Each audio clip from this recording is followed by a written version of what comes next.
Hi guys! Welcome back to my channel. Again, my name is Jap. Kumusta po kayong lahat? Okay, so ayan guys. Maraming salamat po sa walang sawang pagsubaybay sa ating pong daily love reading. And kung ikaw ay bago pa lang sa ating channel, mag-subscribe na po kayo. And i-click mo na rin yung ating notification bell para laging kang updated sa ating mga bagong upload. Okay? So sa mga interesado naman sa ating private reading, nasa description box below yung link ng aking Facebook. Yan, message nyo na lang ako. Okay, so tignan natin guys. Tignan natin. Kanina ba itong love reading? Kanina ba itong love reading spirit guide? Meron tayong girl talk. Time with friends, moving on, happily single, living in the moment, having fun. So, yung iba sa inyo guys, ayan, maaaring nasa moving era, no? Pag move on, ayan. So, sinasabi lang dito guys, ayan sa mga single, baka kailangan yun, happily single, baka kailangan, tulungan mo yung sarili mo, huwag ka magmokmok, bagong taon pa sa ngayon, no? Hindi pa tapos yung Chinese New Year. So, i-release mo muna yung mga negativity na yan. Okay, and enjoy mo lang. Siguro hangout, kasama yung mga friends, family, or makipag-usap ka sa mga friend mo. Siguro, libangin mo yung sarili mo. Huwag ka masyadong mag-focus dun sa mga negativity. Okay, so yung sinasabi rito, oh. Okay, sige, tignan pa natin sa mga single dyan na nasa healing process pa. Tignan natin. Meron tayong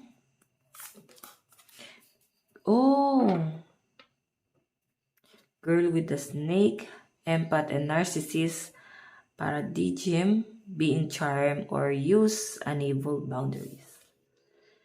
May nakikita ako dito guys, pwedeng friend nyo yung nagiging dahilan kung bakit hindi maayos yung relationship nyo ng person mo. Pwedeng napagdududahan mo, ayan no. Girl with the snake. Baka siya yung nagiging third party. Or pwedeng ramdam mo na siya yung sumisira kung hindi man siya guys yung third party. Pwedeng involved siya kung bakit nagiging cold sa yung person mo. Baka hindi ka aware dito, no? Lalo na sa mga single. Baka may pagtatry doon. Baka may pagtatry door na nangyayari. Tapos, parang hindi kayo guys aware. Ayan guys, pasensya na. Parang inaano na naman yung lalamunan ko guys. No? Mabalik na naman sa ubo. Parang may pagtatry door na naman may pagtatry door na nangyayari dito. Tapos, sa kanya ka pa rin guys naglalabas ng sama ng loob. Pwedeng lately mo lang guys na realize. Okay? Tingnan pa natin. Meron tayong the butterfly. Relationship evolving to the next phase, healing the inner child growth.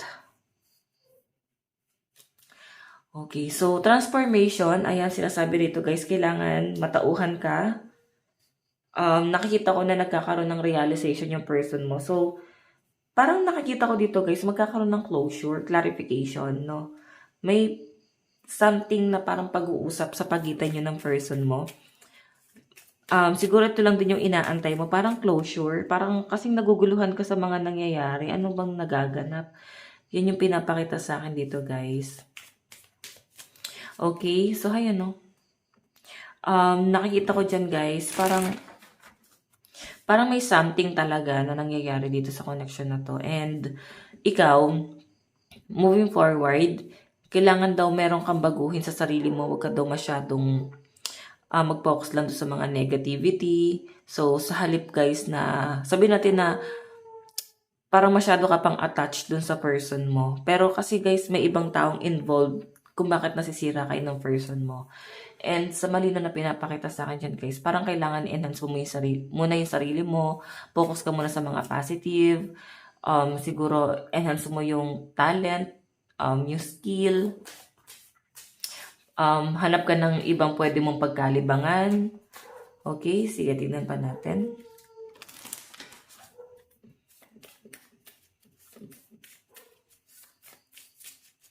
Meron tayong engagement ring. Engagement, partnership, commitment, eternity, completion, union.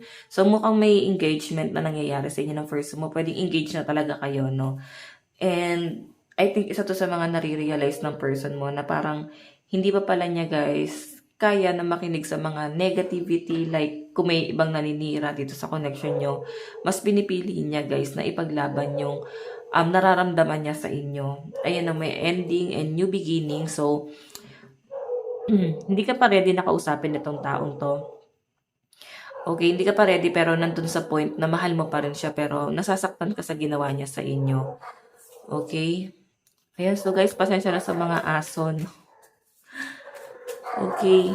So, yun yung pinapakita sa akin dito, guys, na maaaring nare-realize ng person mo yung mga nangyayari ngayon. And kagaya ng sabi ko kanina, mukhang hindi ka pa ready na makipag-usap sa kanya. Mag-ingat ka, no? Pwede kasi nag-open ka sa friend mo tapos nakakarating din sa ex mo yung mga sinasabi mo or ano man yung issue. Kasi pwedeng nagkakaroon sila, guys, ng communication. Ayan. Okay, so siguro, guys, feeling ng person mo, huli na yung lahat para sa kanya or para sa inyong dalawa. Pero parang may sumira talaga sa relasyon nyo, guys, and malapit lang sa'yo. Pwedeng hindi mo naman to totally pwedeng friend ng person mo. Pwedeng ano naging third party talaga, guys, is kilala mo kung may third party, no? Or pwedeng may ibang na-involved dyan. Pwedeng kilala mo or malapit lang sa circle nyo ng person mo. Okay? Naging ano siya, guys, naging trying hard itong taong to. Okay. Tignan natin, meron tayong seduction. Ayan, no? May flirting na nangyari. So, mukhang flirt itong person mo. Kilala mo yung nakikita ko dyan. Malapit sa inyong dalawa. Okay, sige, tignan pa natin. Meron tayong wedding. Nako, alam mo, magkakaroon ng clarification dito. And si person mo, guys, sa pinapakita sa akin dito na yun nga, dahil nga may flirting na nangyari dyan, nare-realize niya na parang gusto niyang maayos pa rin yun sa inyong dalawa. Pwedeng wala pa namang hiwalayan na nangyari. Pwedeng on and off yun nangyayari sa inyong dalawa. Or pwedeng asawa mo to. Like, mag-stay pa rin siya sa inyo. Kasi nakikita ko sa kanya, gusto niya pa rin na ituloy yung mga plano nyo. And kung makikita mo stab in the back, coffin. Meron ako nakitang panggagamit dito, guys. Okay, may panggagamit na nangyari dito. Pwedeng ginamit ka. Hindi man itong person mo, pero ibang tao. Pwedeng itong naninira sa inyo ngayon. Magaling magpanggap yan, guys. Pwedeng ito talaga yung nagiging manipulative. Sobrang naiinggit sa relationship ni person. Ayan yung pinapakita sa akin dyan, guys. Sige, titignan pa natin, guys, yung energy. Pero bago yun, tignan muna natin, clarify natin yung energy. King of Swords, daming nare-realize ng person mo. And meron tayong Ace of Wands. So, travel to, guys, papunta sa'yo. Parang ito na yung clarity na inaantay mo or pwedeng closure, no? Na kung ano ba yung talagang plano, ano na ba talaga yung magaganap sa inyong dalawa. Okay, sige, titignan pa natin. Okay. So, malakas ang fire and air. Your sign, Aquarius, Gemini, Libra, Aries, Leo, Sagittarius. Okay. Tignan natin. Doon tayo, guys, sa energy ng person mo. Ano yung nararamdaman niya sa'yo? Nararamdaman ng person mo sa'yo?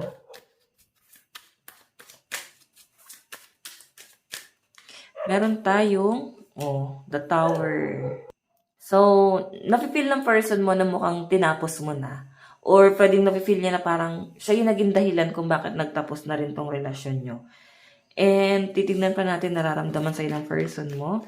Meron tayong, Eight of Cups. Mukhang siya pala yung unang lumayo, no? Actually, yung paglayong ginagawa niya rito, guys, mahal ka niya eh. Yung Eight of Cups kasi, guys, hindi ibig sabihin nito, hindi ka na talaga mahal kung ba't kanya tinalikuran. Pwedeng may dahilan lang. Pwedeng sa sitwasyon kung bakit, guys, mas pinili niyang lumayo.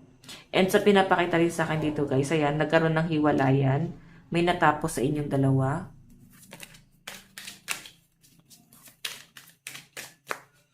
Meron tayong,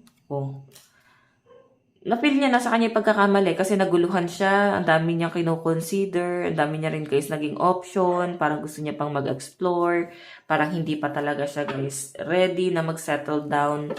Hindi ka pala niya kayang panindigan, lahat ng sinabi niya sa inyo guys, hindi pala niya guys kayang panindigan.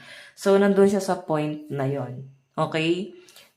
Nakita ko guys, mukhang siya yung unang lumayo dito, siya yung naging dahilan kung bakit nagkaroon ng pagtatapos dito sa relationship na to. So, yung nararamdaman sa'yo ng person mo, mahal ka niya, pero parang kailangan kang i-let go. Okay? Tignan pa natin. So, yan, meron tayong water sign, Cancer, Pisces, Scorpio. So, sign ni person. Tignan pa natin, ano naman yung tingin ni person sa'yo. Tingin ng person mo sa'yo. Meron tayong 9 of Swords. Okay. So, ano yung tingin niya sa'yo? Kung makikita niyo guys, 9 of Swords, nakita ka niya or nakikita niya na talagang nahirapan ka or parang nahirapan kang i-let go siya. Nakita niya na talagang nasaktan ka talaga, no? Ramdam niya na nasaktan ka niya. Yan yung pinapakita sa akin. 9 of Swords, siguro may sleepless night ka, nafe-feel ka niya kahit nasa malayo, siguro madalas napapaginipan ka nitong taong to. Dahil sa mga nangyari. Okay, sige, tingnan natin. Oh. So, parang, actually, na-feel din ng person mo na nahirapan ka sa breakup niyong dalawa. Na nahirapan ka mag-adjust, na nahirapan kang tapusin itong relasyon na to. Kasi sobrang haba ng pinagsamahan nyo, tapos parang natapos lang kayo ng ganun-ganun lang. Okay, then, I think parang late niya lang na-realize na parang siya na pala yung siya na pala yung nakaka-experience noon na mas nahihirapan na rin pala siya.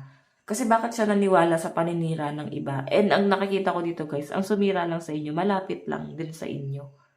Nasa circle nyo lang. Okay, tignan natin ha. Tingin sa'yo ng person mo.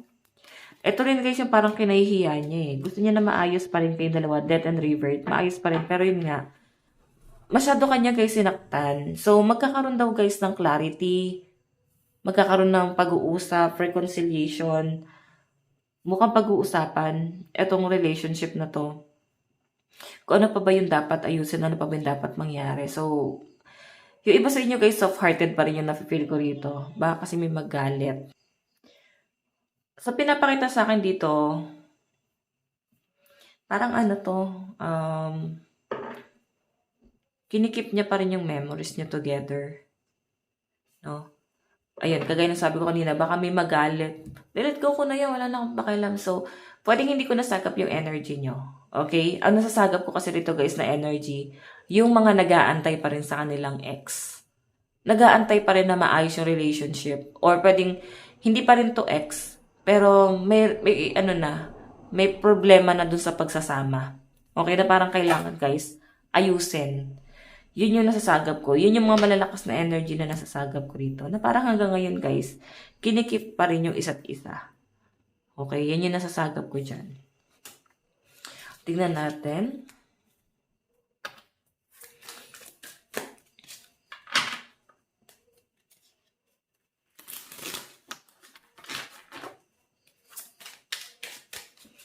Tingnan natin, ano naman ang magiging action? Ano ba yung magiging hakbang ng person mo dito sa connection na to? Hakbang ng person mo, ano yung gagawin niya? 8 of Cups kasi guys, ito sabi ko nga sa inyo, paglayo. Meron siyang ibang pinursu, pero kung makita mo, hindi na ikaw tong cups na to. Ikaw na yun eh, yung the sun na nakikita ko dyan. So, ang nafe-feel ko rito guys, parang kahit anong maging outcome, itatry pa rin niya talaga na makipag-reconcile, makausap ka nitong taong to. Meron tayong, ayun, napakiramdaman. So, siguro, telepathy nangyayari na mamanifest mo. Minamanifest mo or minamanifest ka nitong taong to. Okay? Oh, meron tayong celebration dito. Pwedeng magkikita kayo sa isang celebration. O pwedeng may event, ganap. Basta may pagtatagpo sa inyong dalawa. Okay? Two of Cups, may partnership. So,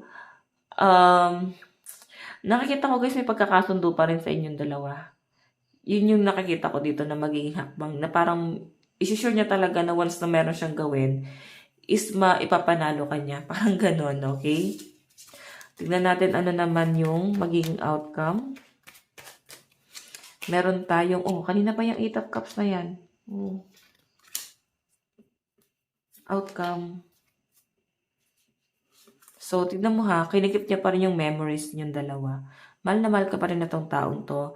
Nandun pa rin sa point na hindi ka pala niya kayang i-let go. So, hindi pa naman guys, ganun katagal yung hiwalayan na nakikita ko dito. Pwedeng ilang araw lang or months. Pwedeng mga sa estimate ko nga is parang 3 or 4 months. Yung pinakasagad na yung 4 months. Parang hindi, pero parang yung 4 months na hiwalayan na yun, baka nga may pag-uusap pa eh. Okay, may pag-uusap pa pero hindi tuloy-tuloy. Okay, basta may connection pa rin guys. Yun yung pinapakita sa akin dito. And pwedeng ilang araw pa lang itong naghiwalay.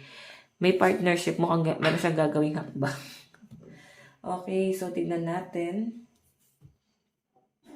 Kunin ko lang guys yung dice. Wala ilagay. Okay. So ito yung mga malalakas na zodiac signs sa side ni person. Scorpio, Aquarius, Cancer, Gemini. Libra, Capricorn, Pisces, Taurus, and Aquarius, Gemini pa rin. Okay. Last. Okay. Aquarius, Leo, Taurus, Pisces, Libra, Capricorn. Okay. Yan ang nakikita kong malalakas na zodiac sign sa side ni person. So, ano naman yung nararamdaman mo sa person mo ngayon? Galit ba? Ano ba? Okay, nararamdaman mo sa person mo ngayon. Ace of Wands. Ramdam na ramdam mo yung person mo. Siguro kahit na hindi kayo nag-uusap, ramdam mo yung presensya niya. Parang feel mo may something nakakaiba pa rin sa connection yung dalawa. Like, nandun pa rin yung love. Nafe-feel mo pa rin talaga na may pagmamahal pa rin sa inyo. Mahal ka pa rin itong taong to. And mahal mo pa rin siya. Kasi, may temptation pa rin, oh. May passion pa rin. And, yung paglayong ginagawa niya, nakikita ko na parang nauunawaan mo. Kasi parang may dahilan kung bakit siya guys lumayo. Siguro pressure sa mga responsibility. Breadwinner ba to? Ayan. Di ba may nagmanipula sa person mo? Yun nga lang parang ang dating kasi parang utu-utu naman tong person na to. Bakit? Nagpadala siya. Nagpadala sa pagmamanipula. Okay? Tingnan natin. Ayan. Yan ang nararamdaman mo sa kanya. Parang ang tanga-tanga niya. Parang ganun yung dating sa'yo. Mga pinagawayan nyo. Yung pagiging niya guys. Utu-uto. May pinagtalunan kayo. Ano naman ang... Okay, ano naman yung, tingin mo sa person mo? Six of Pentacles, meron kang ini-issue about pera. Ano ba to? Support ba to para sa anak nyo? Or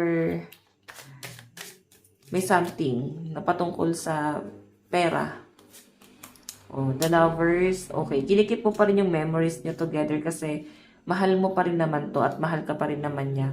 Kulang lang kayo guys sa pag-a-adjust, pagbibigayan. Pwede parehas mataas pride nyo. Okay? Pwede ilang araw lang kayo guys hindi nag-uusap. Then, I think, maayos nyo pa rin to. Okay? May pag-a-adjust ako nakakita rito. Siguro kailangan meron ka din daw pagbabagong gawin. Okay? Ayan, ayusin nyo yan. Okay, tignan natin guys. Ano naman ayan. Ano naman yung magiging hakbang mo dito sa connection yung dalawa? The Fool, new beginning to eh.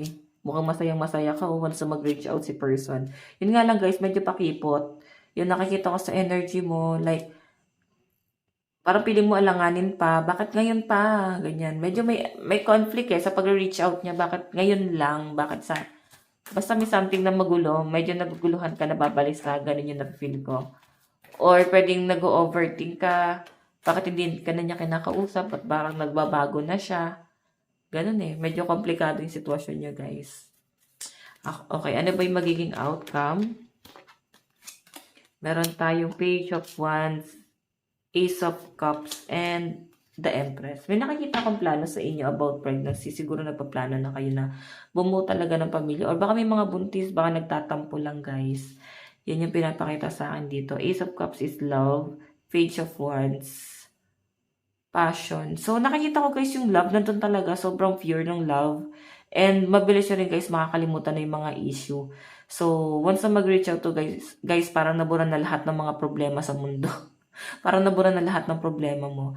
So, parang siya pa rin yung, gamot sa pag-overthink mo. So, nakikita ko, guys, mukhang may pag-uusap sa inyong dalawa. Yan, no? Okay? Mukhang may, dito. Papunta na kayo sa higher commitment, no? Kagaya na sabi ko kanina is baka nga may proposal, may wedding, katay kayo sa 3 cards na napapunta yung connection yung dalawa. O, masaya daw kayo dito. Knight of Wands. 3 of Pentacles, ayan. May iba talagang dahilan kung bakit din kayo, guys, natapos nitong taong to. Okay? Tignan natin, guys, ano yung message. Nakalimutan ko pala yung zodiac sign sa side mo, no? Tignan muna natin. Sa side mo, zodiac sign. Leo, Taurus, Capricorn, Sagittarius, Pisces, Libra. Libra, Sagittarius, Capricorn, Leo, Taurus pa rin, no? Energy.